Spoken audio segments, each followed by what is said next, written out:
Hey, it's time for Murder Falcon. The Marvel-ous team up. Tad reads books and stuff, myself, and for this book, joining us is Faceless Book Reviews. This is Murder Falcon by Daniel Warren Johnson and Mike Spicer. I was going to try and do a Ghostbusters riff for this, but it's okay. I'm not going to do that. I'm just going to leave you all wanting what you never had now. Anyway,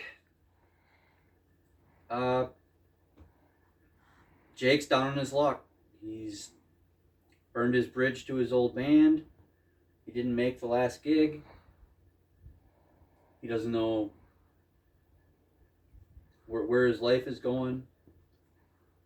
Somebody in his past has a girlfriend or a sister or something has died. Looks like due to an illness. And his guitar is broken. Pretty much the bottom of the barrel. Walks into his apartment. Randomly out of the kitchen comes freaking Shelob. For those of you who don't know who Shelob is, it's basically a giant spider. And when I say giant, I mean bigger than us. And he's like, okay, what do I do with this? And he grabs his guitar because it's glowing or something. And all of a sudden, there's another being in the room.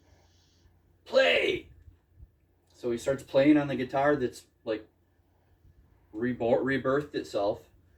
And this other dude starts beating up the giant spider. And Jake hits a wrong note, the spider gets the advantage. Jake hits the right note, the other guy. So then Jake hits a couple of chords, and the other guy tears the spider in half. It's like, what in the world? Turns out he's the Murder Falcon.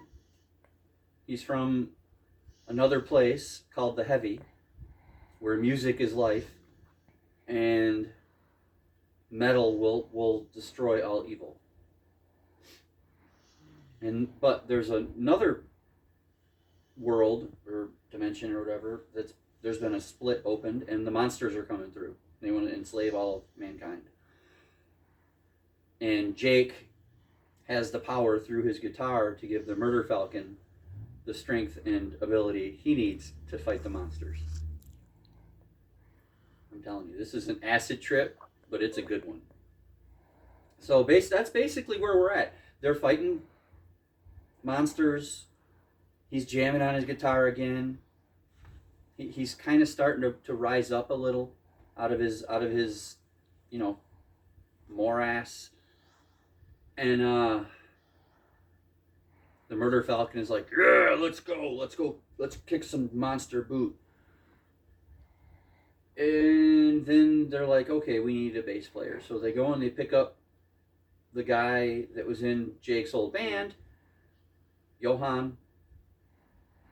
Black guy with an afro named Johan.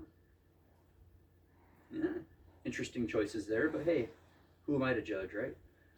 And he's the bass player, but his regular bass won't do anything. So they go to a music shop. Murder Falcon finds the hole of the dungeon. They go down there, and there is the special bass. Standing in front of the special bass is a 50-foot beastie that they must defeat. Well, it's not really working. Jake can't play enough. And Johan gets the bass, but he can't figure it out. So Murder Falcon gets obliterated, and the monster knocks down a whole bunch of rubble onto Jake and Johan. And they're like, what do we do now? And then Jake says, hey, remember when we first got together? Let's play in that song we just kind of plunked out. Let's do it. So they start playing the tunes. Oh, wait, what's that rumble? boom, the rubble's gone. The beastie is impaled on the great big horns of the mastodon that is basically the super animal that is affiliated with Johann and his base. So everybody in this band has a special instrument attuned just to them, which is in a symbiosis sort of with a superpowered animal thing from the Heavy. Jake has Murder Falcon, and Johann has the Mastodon, which at the moment I'm forgetting his name. I'm sure I'll get it while we go. And near the end of chapter 2, because we're doing 2 chapters of video here, Jake says, "Shall we go find our drummer?" Which, that sounds pretty cool. And then we flip to the other dimension with the bad monsters, and we see the Ultimate Chaos or Corporal Chaos or something. He's the bad guy, and he's real cute. He's got eyeballs everywhere, and he's like, "I'm gonna destroy you, Jake and Murder Falcon." And that's pretty much where we're at. This is really cool. It's not. I'm aware that it's because I'm tired. I don't know, but it's probably not coming out how excited I am about this, because this is really, really rad. The artwork is hit or miss for me. Sometimes it's like, okay, I'm digging it. I think it's cool, like especially the beasties. And then there are other times when it kind of feels like he just put some colors down on a page, licked his thumb, and went shh. So I don't know. That's just me. I'm really enjoying the story. It's unique, and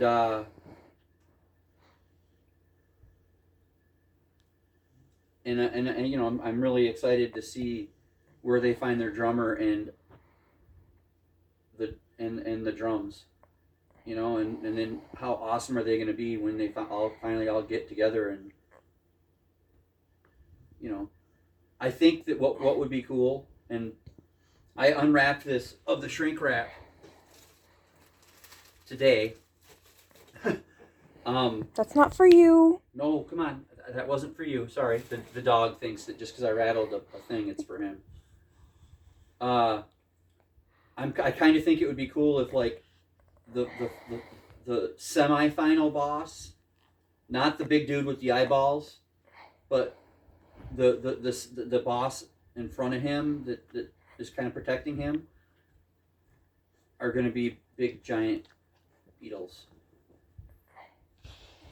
Because that would be kind of cool. They have to beat the Beatles to save the world. That would be neat. I don't know. We'll see. I would accept my fate. If there is not at least some mention of that band in this book, considering it's all about rock and metal, and they kind of started that whole movement. You know, Helter Skelter and a few other riffs. So, but anyway, this is fantastic. Definitely go check out Tad's channel. And I don't know the other guy's name. I think it's Jay, maybe. But it's Faceless Book Reviews. They both already have their videos out. I'll link both of the channels in the description. Or in the title. Whatever. But yeah, that's Murder Falcon, issues 1 and 2, or chapters 1 and 2. Tune back in 2 weeks to see 3 and 4. I'm going to try something different today, because instead of read more, I'm going to say, rock on.